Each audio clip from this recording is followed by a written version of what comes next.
Hello guys, downright. Few things in the world of video games are satisfying as a first-person hand-to-hand combat. It's hard to make them fun and rewarding, and even harder to get the balance right. And as far as I understand, Chivalry 2 brings both of these things to perfection. It's a power fantasy that will arm you to the teeth and unleash you on a battlefield full of dozens of the meatbags just like you. You all know that you will die very soon, but what really matters is the number of enemies you take with you? Nothing.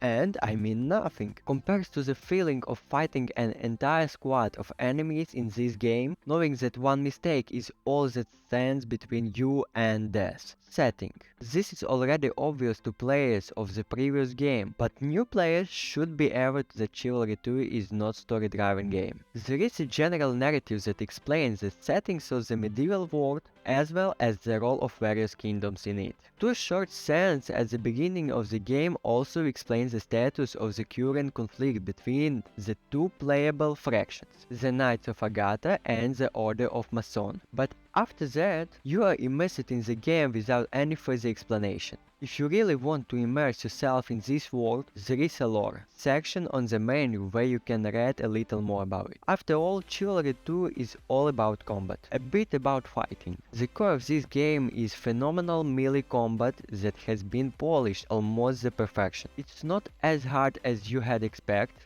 but it's still designed to suit players of all skills levels. As a base, you have a choice of three basic attacks known as slash, step and overhead. Each of them uses a different set of movements and even different situations they can be useful. White swings that can hit multiple enemies at once, but you need to be careful not to accidentally hit teammates. At the same time, steps is a precise lunge that deals damage right in front of you, while overhead is powerful vertical strike. You can combine this moves in combat, creating combos by either quickly executing one type of attack or by chaining three different types available to you. You can even launch one attack but switch to another mid-swing to create a fate that can confuse your opponent. On top of that, you have options like blocking, parrying, nicking, responding, and all the other moves you have come to associate with hand-to-hand combat. There are even advanced maneuvers like drag and drop that allow you to make the most of camera position and movement. They will allow you to gain an advantage by ensuring that your hits land faster than normal or that you can increase the number of target hits. Also for players who prefer a long-range playstyle, there is even an archer class that can use a bow, crossbow or other ranged weapon. Of course, it's not the main way you will play the game, but it's a really good feature. It also helps that archery is not seen as a secondary fighting style. Believe me, it delivers the same pleasure as melee attacks. What I mean to say is that there are many different techniques that can be used to dominate the battlefield. All of them are easy to understand but extremely difficult to master, which is why it's good that Chivalry 2 has a comprehensive tutorial for new players. I strongly recommend that new guys don't skip it when they first dive into the game. Not only will this drill the classic controls into your brain, but it will also give you a fundamental understanding of how to combat works. With this under your belt, you will quickly be able to cut off the heads of the best of them. Now about classes and customization. For starters, players get access to the 4 base classes and their starter gear: the Archer, Vanguard, Footman and Knight are worthy in their own right, but guys, real fun begins when you will level up them to their 3 subclasses. Each of them specializes in a particular fighting style, with their own unique set of bonuses and equipment. Depending on your preference, you can unlock the Guardian subclasses with a shield for the Knight, or the Raider subclasses with a dual weapon for the Vanguard.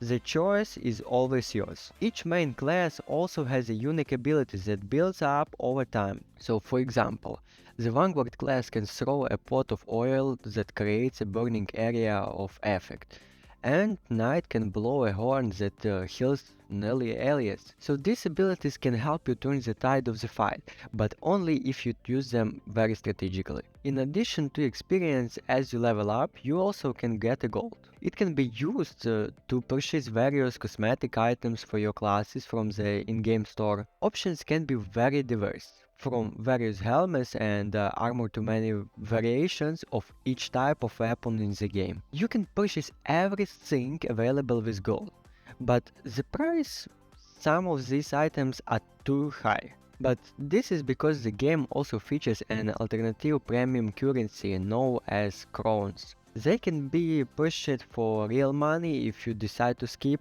all this polishing. I have never been particularly fond of paid cosmetic in games that already cost money, and personally I never intended to buy them.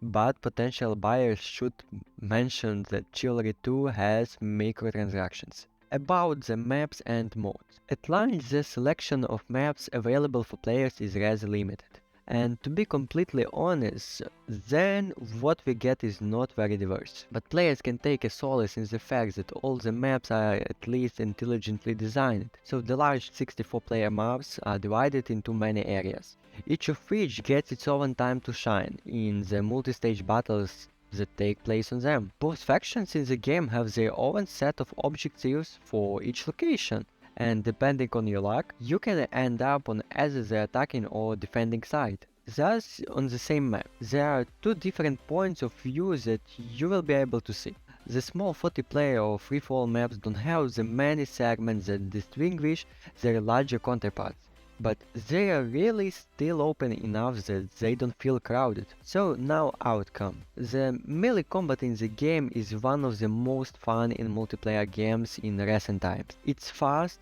furious and so enjoyable that I didn't even care when my team win or lost game. Really, I don't care.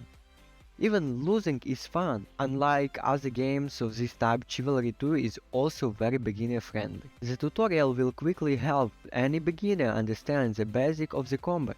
However, mastering the game is a completely different matter. My stay in the game was also relatively bug-free and smooth.